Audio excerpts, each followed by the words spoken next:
इस संदेश का जो शीर्षक है मैं कहना चाहूँगा वो है कि हमारे जीवन की गवाही, है ना? हमारे जीवन की गवाही है। हम हर एक के जीवन में परमेश्वर ने एक गवाही रखी है जिसके प्रति हमारी एक रिस्पॉन्सिबिलिटी बनती है कि हम उस गवाही को किस तरीके से इस्तेमाल करते हैं, है ना? आइए एक वचन के साथ शुरुआत करते हैं जो पाया जाता है दूसरा कुरिन्थियों उसका तीसरा अध्याय, दूसरा कुरिन्थियों उसका तीसरा अध्याय, उसके तीसरे पद से हम लोग देखने जा रहे हैं।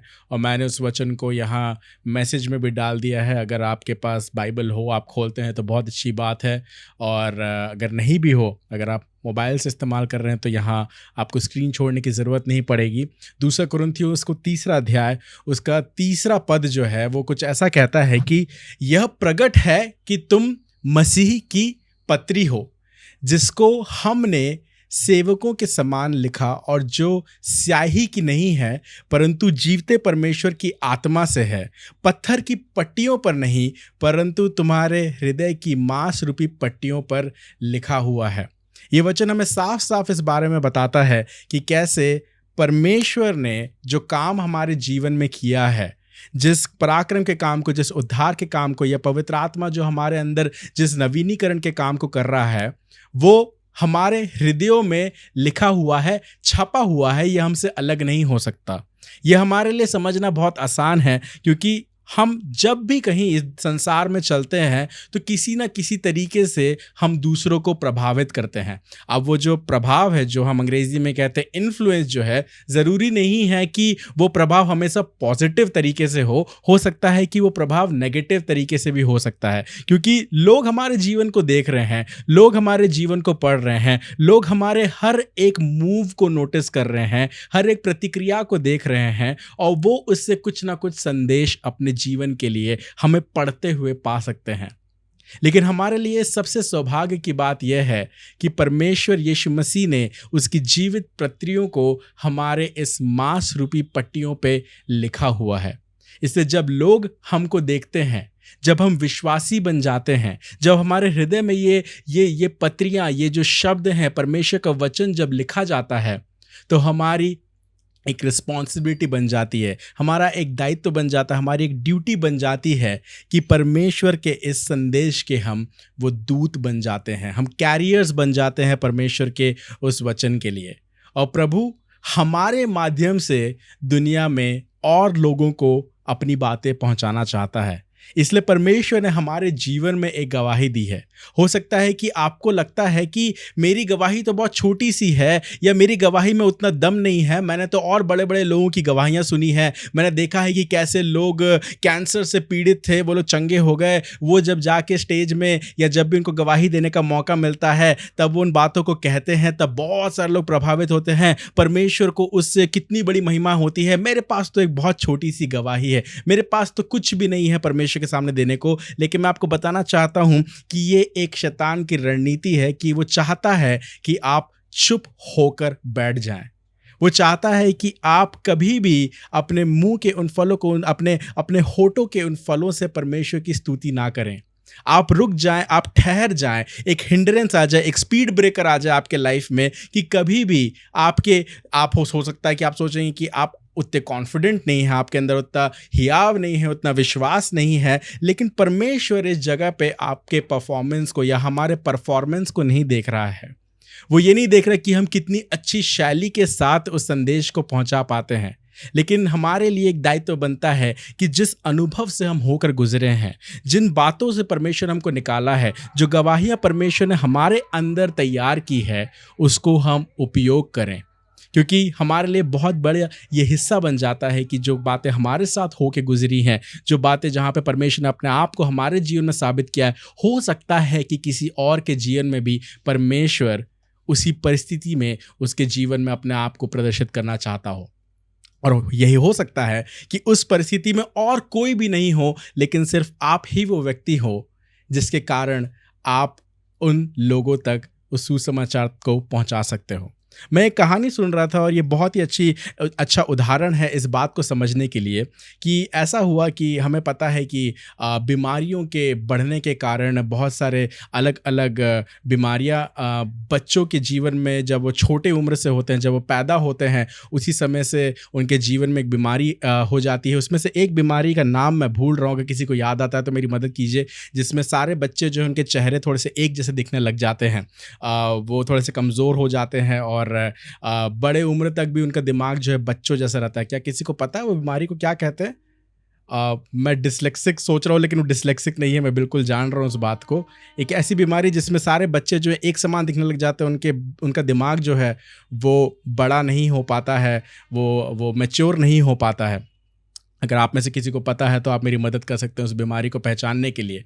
और ऐसा हुआ कि एक स्त्री जिसके बच्चे के जीवन में ये रोग था, उन्होंने पास्टर को एक खत लिखा उस समय, पुराने समय की बात मैं आपको बता रहा हूँ। जब उस खत को लिखा तो उस खत में उन्होंने लिखा कि मेरे बच्चे के साथ ये बीमारी है और ये बहुत ही कठिन परिस्थिति है, क्योंकि मैं नहीं जानती कि इस प्रकार के बच्चे को किस प्रकार से मुझे परवरिश करनी है, किस प्रकार से मुझे देखभाल करना है। तो जो पास्टर थे उन्होंने वापस उसका प्रत्युत्तर रिप्लाई करते हुए एक संदेश वापस उनको लिखकर भेजा, और उस संदेश में वो परमेश्वर के उन सहानुभूति के उन हियाव के उस शांति के उस वचन को लिखते जा रहे थे। उनको सहानुभूति देने के लिए वो उन शब्दों को वहाँ पे लिख रहे थे। लेकिन ऐसा हुआ कि वो जो पत्र था वो पोस्ट ऑफिस के द्वारा या फिर पोस्टमैन के द्वारा वो किसी और घर पे चला गया।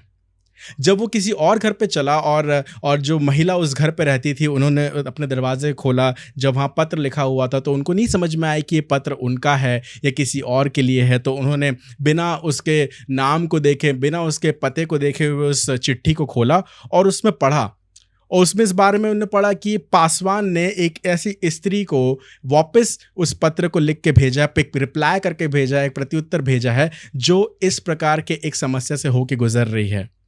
वो समस्या क्या है कि उनका बेटा इस तरीके से पैदा हुआ है, उस बीमारी के साथ पैदा हुआ है, जहां वो बच्चा बढ़ते उम्र तक भी उसका दिमाग जो है बच्चों जैसा रहने वाला है। अगर किसी को बीमारी का नाम याद होगा तो मेरी मदद करें, ताकि मतलब मैं संदेश को, इस एग्जाम्पल को, उदाहरण को बहुत अच्छी तरीके से आपके सामने प्रस्तुत कर सकूं। और जब उस स्त्री ने उस पत्र को पढ़ा तो उसने उसको पलटा और देखा कि इसमें क्या पता लिखा हुआ है। वो पता जो था उसके घर से बहुत ज़्यादा दूर नहीं था। तो वो स्त्री जाती है और जिसको वास्तविकता में उस पास्टर ने जिसको खत लिख के भेजा था, उसको वो चिट्ठी पकड़ाती है और कहती है कि सुनिए, लगता है कि ये जो चिट्ठी है गलती से मेरे घर में आ गई है। लेकिन जब वो चिट्ठी को उसको पकड़ा रही थी तो वो स्त्री कहती, वो महिला कहती है कि मैंने इस पत्र को खोल के पढ़ा और मैं बताना चाहती हूँ कि 20 साल से मेरे पास भी मेरा बेटा है जो इसी बीमारी से जूझ रहा है, और मैं आपकी इस बीमारी में उस बच्चे की पालन पोषण करने में, उसकी देखरेख करने में आपकी मदद करूँगी। अब ये चमत्कार कैसे हो सकता है ना? हम सोचेंगे कि ये किस प्रकार की गलती है। परमेश्वर अपने माध्यम को इस्तेमाल करता है कि कैसे वो अपने लोगों तक जिसको उसने बनाया है उनके बीच में अपने सुसमाचार को, अपनी उपस्थिति को वो जाहिर कर सके। और ये तो एक उदाहरण हो गया कि किस प्रकार परमेश्वर ने उस पत्र का इस्तेमाल किया। लेकिन उस पत्र का क्या जो वास्तविकता में हम लोग अपने जीवन में रहते हैं, हमारे हृदय रूपी पट्टियां जिसमें परमेश्वर का वचन लिखा हुआ है।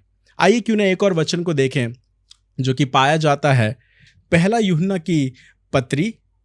और थैंक यू अंजना, उसने डाउन सिंड्रोम उस बीमारी का नाम बताया। उस बच्चे को डाउन सिंड्रोम था और ये कोई कहानी नहीं है, ये वास्तविक घटना है। आइए क्यों ना हम लोग दूसरे पद को पढ़ें जो कि पाया जाता है पहला यूहन्ना उसका 5वां अध्याय और उसका 10वां पद। यहाँ ऐसा लिखा है, पहला यूहन्ना 5वां अध्याय 10वां पद, मैंने मैसेज में लिख के भेज दिया है कि जो परमेश्वर के पुत्र पर विश्वास करता है वह अपने ही में गवाही रखता है। इसका मतलब यह है कि हम में से जितने भी लोग इसको सुन रहे हैं या आगे कभी सुनने वाले हैं, वो ये है कि अगर आप परमेश्वर पर विश्वास करते हैं, उसके पुत्र पर, उसके कामों पर विश्वास करते हैं, तो वो अपने जीवन में एक गवाही रखते हैं। तो मैं एक इस बात को आपको बताना चाहता हूँ कि हम कभी भी इससे भाग नहीं सकते, अपनी ज़िम्मेदारी से नहीं भाग सकते कि कैसे परमेश्वर ने अगर वो गवाही हमारे जीवन में रखा है, तो हमें इसका करना क्या है? हमें इसे कैसे करना है? और आज की शाम हम थोड़ा समय बिताने जा रहे हैं समझने के लिए कि आपके जीवन के संदेश में 4 ऐसी प्रकार की गवाहियाँ हैं, 4 ऐसी भाग हैं, कुछ ऐसी चीज़ें हैं जिसके द्वारा आप अपने जीवन में इस पत्री को, इन शब्दों को जो परमेश्वर ने आपके जीवन में किया है, दूसरे लोगों के साथ अलग-अलग परिस्थिति में साझा कर सकते हैं। और इस बात से बिल्कुल भी मत घबराइए कि हो सकता है कि मेरे जीवन में वो काम बहुत छोटा-सा है, क्योंकि परमेश्वर कभी भी छोटा काम नहीं करता। अगर परमेश्वर ने आपके जीवन में अपने काम को किया है, तो वो आपकी परिस्थिति के लिए वो बहुत बड़ा काम है। शायद मेरे लिए जब मैं वो सुनूँ तो बोलूँगा, अरे ये तो कुछ भी नहीं है, परमेश्वर ने आपके जीवन में क्या किया है। मैं कहूँगा मेरे जीवन में आप सुनना चाहेंगे? नहीं, ये कोई डींगे मारने वाली बात नहीं है।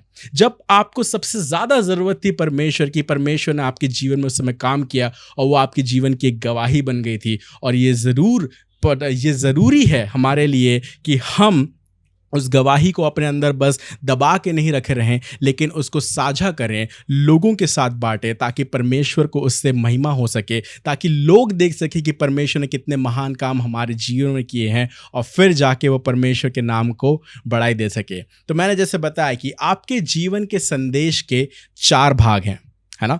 अगर आप लिखना चाहते हैं तो ये बहुत अच्छी बात है, नहीं तो फिर मैं यहाँ पे कोशिश करूँगा कि यहाँ आप मेरे पास जो मैंने नोट्स के रूप में बनाया हुआ है, आपके बीच में इसको मैसेज में लिख दूँ, ताकि आप मेरे साथ होकर चल सकें, है ना? ये 4 बातें, आपके जीवन के संदेश की 4 भाग। सबसे पहले है आपकी गवाही, जिसको हम शुरुआत से ही सुन रहे हैं। आपके जीवन की गवाही, आपने यीशु के साथ रिश्ता किस प्रकार शुरू किया, इसकी एक कहानी है। जब हम सामरी स्त्री के बारे में देखते हैं, सामरी स्त्री के बारे में जब हम पढ़ते हैं, तो सबसे अच्छा उदाहरण हमें मिलता है, क्योंकि जिस समय वो यीशु मसीह से मिली, उसी समय उसका जीवन परिवर्तित हो गया। पिछले ही कुछ संडे पहले डॉक्टर नेविस सैमुअल हम लोग के बीच में थे, और उन्होंने बहुत लोग के जीवन की बातों को उजागर किया। ठीक उसी प्रकार जैसे यूहन्ना रचित सुसमाचार उसके 4 अध्याय में सामरी स्त्री भी उस कुएं के पास आती है, और यीशु मसीह वहाँ पे होता है, वो पानी मांगता है। और जब उनके बीच में बातचीत होती है, तो हम इस बारे में जानते हैं कि यीशु मसीह ने उसके पास्ट लाइफ के बारे में, उसके अतीत के जीवन के बारे में बहुत सारी बातों की वहाँ पे एक भविष्यवाणी की, है ना? हम हमेशा सोचते हैं कि भविष्यवाणी तो फ्यूचर को लेकर होता है, या फिर भविष्यवाणी तो आने वाले कल के बारे में होता है, लेकिन ऐसा नहीं है। जब हम देखते हैं कि उसके जीवन में परमेश्वर ने कुछ करेक्शंस को बताया, जब बताया कि तुम्हारे जीवन में तू तो इतने पति कर चुकी है, तू सच बोल रही है इन सारे बातों को, तो वो कहती है कि निश्चित ही तू भविष्यवक्ता होगा, है ना? इसका मतलब ये है कि सबसे पहली बात, जो हम इस टॉपिक से थोड़ा बाहर नहीं जाना चाहते, लेकिन भविष्यवक्ता उससे वो नहीं होते जो फ्यूचर की बातों को बताते हैं, भविष्य की बात को बताते हैं। वो आपके करंट, आपके वर्तमान की बातों को भी बताते हैं, आपके अतीत की बातों को भी बताते हैं, ताकि हम अपने जीवन में वो बदलाव ला सके, है ना? वो बदलाव ला सके जो कि हमारे जीवन के भविष्य को बेहतर बना सकती है परमेश्वर के सामने। इसलिए वापस टॉपिक पे आते हैं कि आपकी गवाही, जो आपने यीशु मसीह के साथ रिश्ता कायम किया है, उसको शुरुआत किया है, वो सामरी स्त्री के साथ क्या हुआ? वो सामरी स्त्री वहाँ से जाके अपने गांव में गई, और जैसे ही वो गई, उसने कहा कि एक व्यक्ति से मैं मिली हूँ जिसने मेरे बारे में सब कुछ बता दिया है, क्या ही ये वो मसीहा हो सकता है? कितनी अच्छी बात है कि जब ऐसा हुआ, तब पूरा का पूरा गांव उससे मिलने के लिए आ गया, और यीशु मसीह उनके साथ कुछ दिन और रहा, और निश्चित ही रूप से वहाँ पे ये जो इवेंजलिज्म का काम इस सामरी स्त्री ने किया था, उसका नाम वहाँ पे नहीं दिया गया है, अगर मैं गलत नहीं हूँ तो। और हम देखते हैं कि जब यीशु मसीह के साथ जब वो लोग थे, तो निश्चित ही वहाँ पे एक उद्धार का कार्य हुआ होगा। हमारे जीवन की जो गवाही है, उससे परमेश्वर के उद्धार का काम और भी दूसरे लोगों के जीवन में बढ़ सकता है।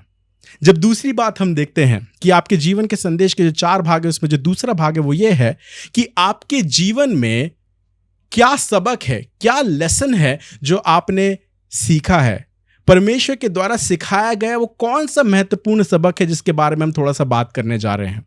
तीसरी बात जो हम देखते हैं कि आपके ईश्वरीय भावनाएं या जो जुनून है कुछ मुद्दों के प्रति, आप जिन बातों की परवाह करते हैं, क्या वो आपके जीवन के लिए एक संदेश का, एक गवाही का कारण बन जाता है।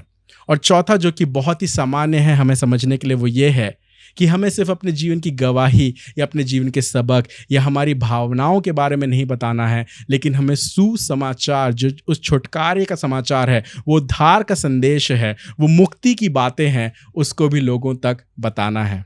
सोच के देखिए, हम मसीह हो के यीशु मसीह का नाम जो कि ऐसे ही ले लेते हैं, या फिर हम कहें प्रार्थना में परमेश्वर के नाम को ऊंचा उठाते हैं, उसके नाम को बोलते हैं, कितने ही लोगों के पास ये जीवित आशा होगी कि वो सच्चे खुदा के सामने जाकर अपने आप को सरेंडर कर सकें, निछावित कर सकें और परमेश्वर से अपने उपकार की अपेक्षा कर सकें।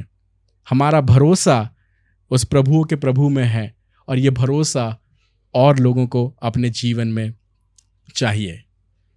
उदाहरण के लिए देखते हैं, जब हम कटघरे के बारे में, जब हम अदालत के कक्ष के बारे में देखते हैं, तो हमें एक चीज़ ये समझ में आता है कि उसमें बहुत सारे लोग रहते हैं ना। मैंने जब हम लोग बिलासपुर में बीएमसी का कोर्स कर रहे थे, तब मैंने एक दृष्टांत को बताया था कि कैसे जो कटघरा होता है, जो कोर्ट होता है, अगर आपने कभी टीवी में, कभी मूवी में या कभी एडवर्टाइजमेंट में देखा होगा, तो उसमें एक जज बैठा रहता है, एक न्यायी बैठा रहता है, और कुछ एडवोकेट होते हैं जो एक दूसरे से लड़ते रहते हैं, और एक मुजरिम होता है जो कटघरे में खड़ा रहता है। लेकिन उस जो मुजरिम है, उसकी बातों को सही या गलत साबित करने के लिए वहां पे गवाहों को पेश किया जाता है ना। गवाहों को पेश किया जाता है। अब ये गवाह कौन है? अदालत के कक्ष में एक गवाह जो है वो बहस नहीं करता, वो सच्चाई को साबित करने, झूठ को साबित करने या फैसले को बदलने के लिए दबाव डालने की उससे कोई अपेक्षा नहीं की जाती है। ये सब वकीलों का काम है। गवाह बस यह बताता है कि उसके साथ क्या हुआ था या उसने क्या देखा। तो कितनी आसान है ये जब हम इस बात को समझते हैं, तो हमारा रिस्पॉन्सिबिलिटी कितना इजी हो जाता है समझने के लिए कि परमेश्वर बस ये चाहता है कि हम इस बात की गवाही दें जो हमने देखा है, हमारे जीवन में होते हुए देखा है, हमारी परिस्थितियों में होते हुए देखा है। इन बातों की हम गवाही देने वाले हो सके। और क्यों ज़रूरत है कि हम सभी मिलकर अलग अलग क्षेत्रों में या अलग अलग समयों में गवाही दें? क्योंकि हम सबकी गवाहियां अलग हैं, हम सबके अनुभव अलग हैं, हम सब ने जो अलग अलग बातें अपने जीवन में सीखी हैं, हम सबके पारिवारिक स्थिति अलग थे, हम सब अलग अलग स्कूल में गए थे। हो सकता है कि आप में से कुछ लोग एक क्लास में होंगे, लेकिन जिस तरीके की परिस्थिति में से होकर गुजरे हैं, ये सब उनके लिए अद्वितीय है, यूनिक है। और इसलिए आपकी कहानी को सिर्फ आप ही साझा कर सकते हैं। मैं सिर्फ अपनी कहानी को साझा कर सकता हूं। और परमेश्वर को वैरायटी बहुत पसंद है। जब आप स्वर्ग को जाएंगे तो आप देखेंगे कि वहां हर भाषा बोलने वाले लोग, हर कलर के लोग, हर प्रकार के आंख के शेप के लोग, अलग अलग लोग आपको मिलेंगे, क्योंकि परमेश्वर इन सारी अलग अलग कहानियों को इस्तेमाल करके वो चाहता है कि वो अपनी महिमा उनसे लें।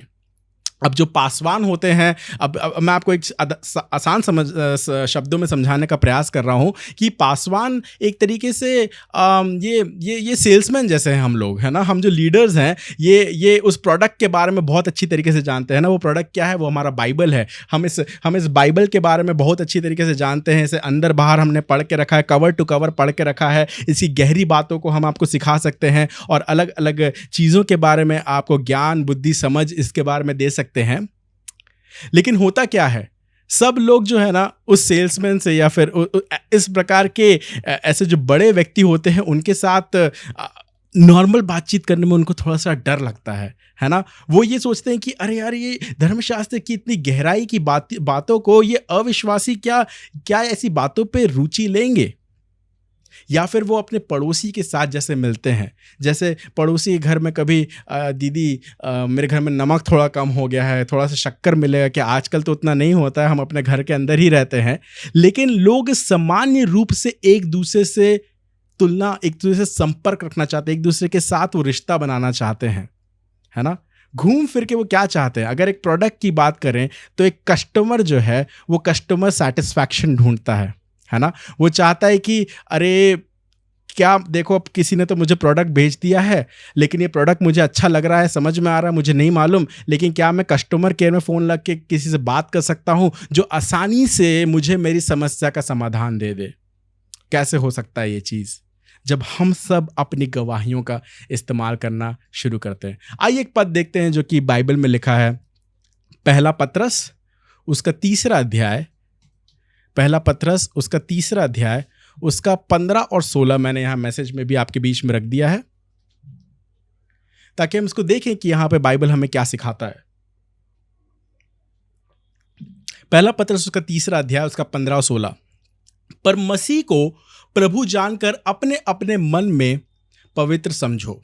जो कोई तुमसे तुम्हारी आशा के विषय में कुछ भी पूछे, उसे उत्तर देने के लिए सर्वदा तैयार रहो, पर नम्रता और भय के साथ, और विवेक भी शुद्ध रखो, इसलिए कि जिन बातों के विषय में तुम्हारी बदनामी होती है, उनके विषय में वे जो मसीह में तुम्हारे अच्छे चाल चलन का अपमान करते हैं लज्जित हो। अगर हम उसके शुरुआती हिस्से में ही देखें, 15वें पद में जो हमें सिखाता है कि जो आशा उनने तुम्हारे जीवन में देखी है, जिन खुशियों को वो देख रहे हैं कि कुछ इसके जीवन में अलग है, कुछ इसके जीवन में बदलाव आए हैं, कुछ ऐसे चेंजेस है, कुछ ट्रांसफॉर्मेशन है कि ये व्यक्ति वैसा नहीं है। और जब लोग उससे पूछें, जब लोग हमसे पूछें कि इस विषय के बारे में तुम हमें बताओ, तो क्या हम उन्हें उत्तर देने के लिए तैयार हैं? ये एक बड़ा सवाल है जो जिसके साथ मैं आज आपको रखना चाहता हूं कि तैयार रहने का सबसे अच्छा तरीका है कि हम अपने गवाहियों को प्रिपेयर करें या लिख लें या उसके कुछ मुख्य बिंदुओं को याद रखें, है ना। अगर मैं आपको 4 भागों में समझाना चाहूं कि गवाहियों के कौन कौन से हिस्से होते हैं, तो एक छोटे से प्रारूप में मैं आपको दिखाना चाहता हूं। मैंने मैसेज पे लिख दिया कि इसे 4 भागों में विभाजित किया जाता है। आपके गवाहियों को इन 4 हिस्सों में विभाजित किया जाता है। और अगर आप कभी समय निकाल के तैयारी करना चाहते हैं, जैसे बाइबल में यहाँ पे लिखा है कि तैयार रहना, जब कोई तुम्हें तुम्हारे इस आशा के विषय में कहें, तो क्या आप सही में पेन कॉपी बैठ कर परमेश्वर की उपस्थिति में लिखना चाहते कि परमेश्वर मेरी गवाही को तैयार करने में मेरी मदद और सहायता कीजिए, ताकि मैं देख सकूं, ताकि मैं बता सकूं उन बातों को जो आपने मेरे जीवन में किया है। पहली बात, यीशु से मिलने से पहले आपका जीवन कैसा था? ये बहुत ही सामान्य एक प्रश्न है जिसका उत्तर आप लोगों को दे सकते हैं। दूसरी बात, मुझे कैसे एहसास हुआ कि मुझे यीशु मसीह की आवश्यकता है? हो सकता है कि आप लोगों ने सोचा कि नहीं, मैं पूरी तरीके से लाचार हो गया था, मैं भी बहुत सारी चीज़ों को, विकल्पों को इस संसार में ढूंढ रहा था, लेकिन मुझे उत्तर नहीं मिल रहा था। और उसी समय मुझे किसी ने बताया कि यीशु मसीह कौन है। और एक किसी विद्वान ने बहुत अच्छा एक मसीहत के बारे में कोट कहा है कि Christianity is one beggar telling other beggar where to find the bread. मसीहत एक भिखारी दूसरे भिखारी को ये बताना है कि हमें रोटी कहाँ से मिलती है। और हमारे जीवन में भी जो रोटी हमने पाई है, जिस गवाही को, जिस पत्री को परमेश्वर ने हमारे हृदय में लिखा है, उसको हमें दूसरों तक पहुंचाने, उस दिशा में हम उसे आगे बढ़ाने में प्रोत्साहित करते हैं।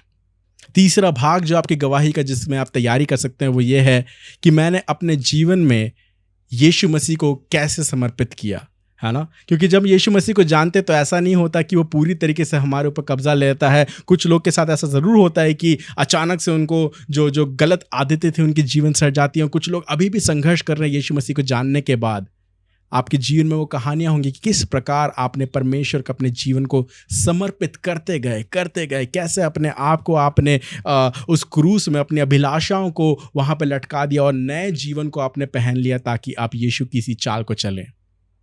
और चौथी बात, जो कि उसी बात को आगे बढ़ाते हुए ये बताता है कि यीशु ने मेरे जीवन में क्या अंतर लाया है। ये कुछ सामान्य, इतनी नॉर्मल सी बात है जो आप जब लोगों के साथ, लोगों से मिलते हैं, जब लोगों से बातचीत करते हैं, जब लोग आपसे पूछते हैं, तब आप इनका जवाब दे पाते हैं।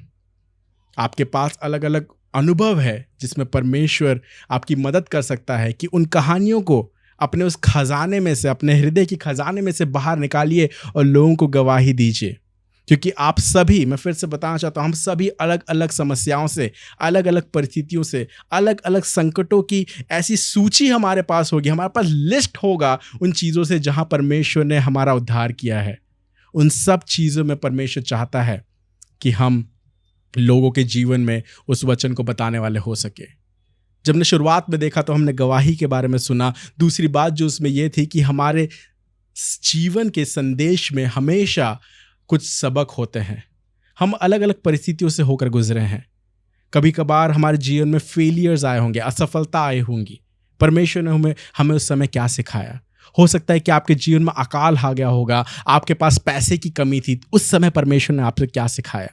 हो सकता है दर्द या दुख का ऐसा समय होगा, एक एक पूरा ऋतु होगा, पूरा सीजन होगा जिसके बीच में आपको परमेश्वर ने कुछ सिखाया होगा।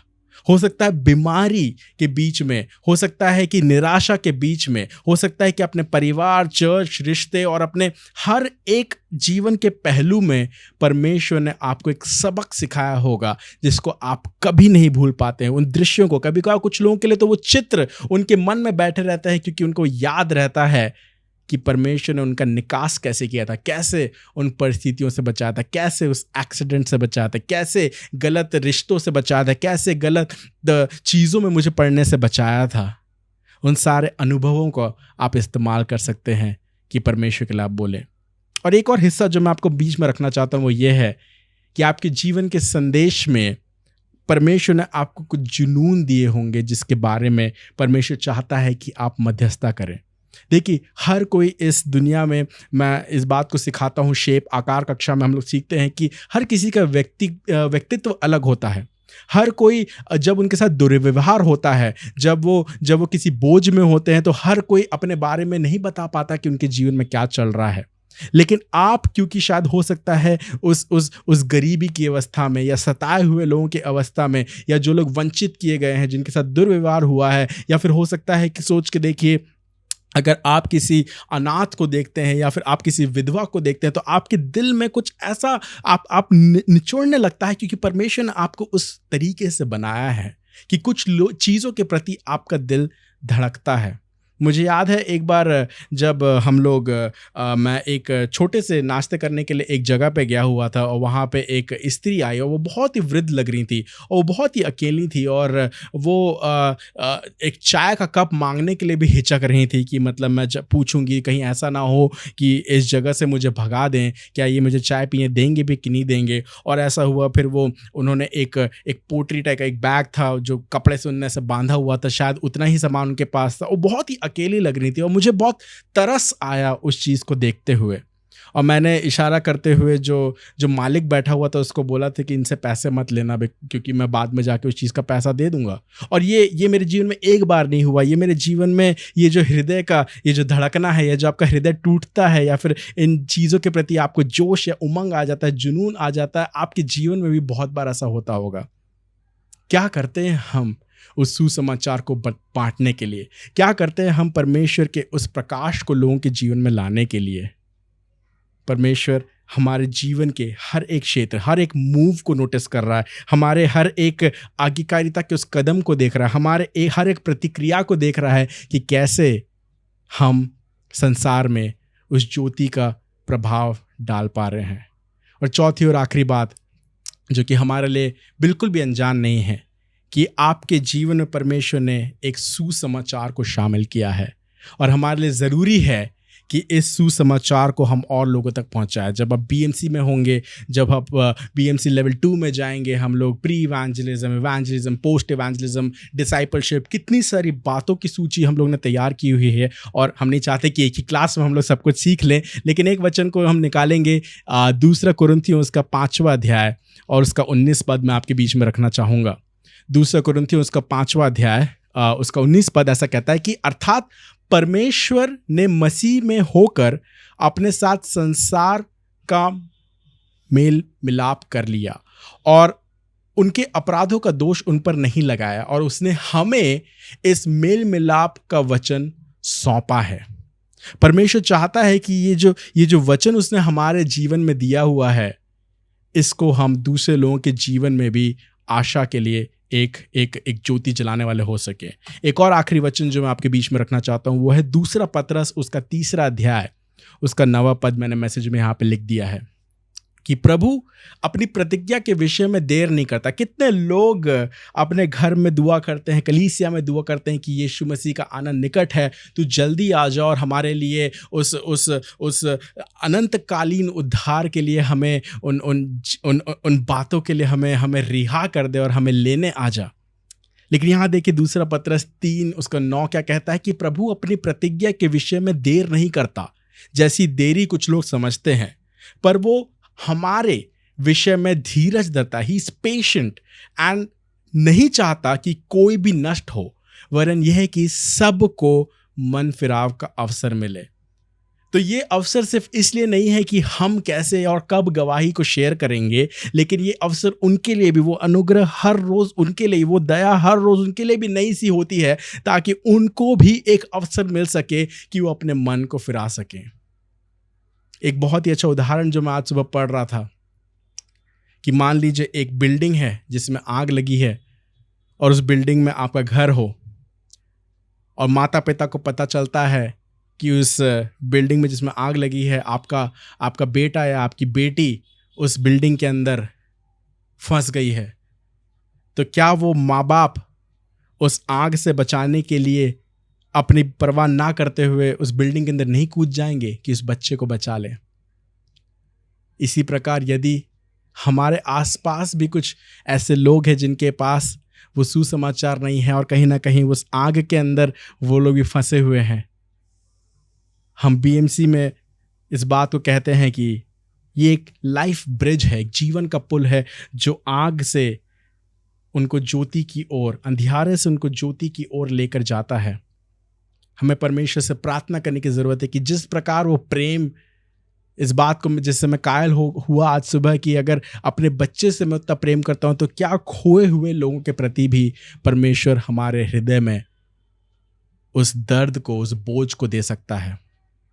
इसी बात के साथ मैं अंत करना चाहूँगा कि हमारे जीवन में परमेश्वर ने एक गवाही दी है और एक रिस्पॉन्सिबिलिटी दी, एक जिम्मेदारी दी है कि हम इस गवाही को चुप करके, बंद करके रखें ना, लेकिन हर समय तैयार रहें कि कभी भी अगर परमेश्वर हमारा इस्तेमाल करना चाहता हो, तो हमें इन गवाहियों के द्वारा परमेश्वर के जीवित वचन जो हमारे हृदय की पट्टियों में लिखे हैं, उससे परमेश्वर के नाम को उजागर कर सकें और लोगों के लिए जीवित आशा बन सके।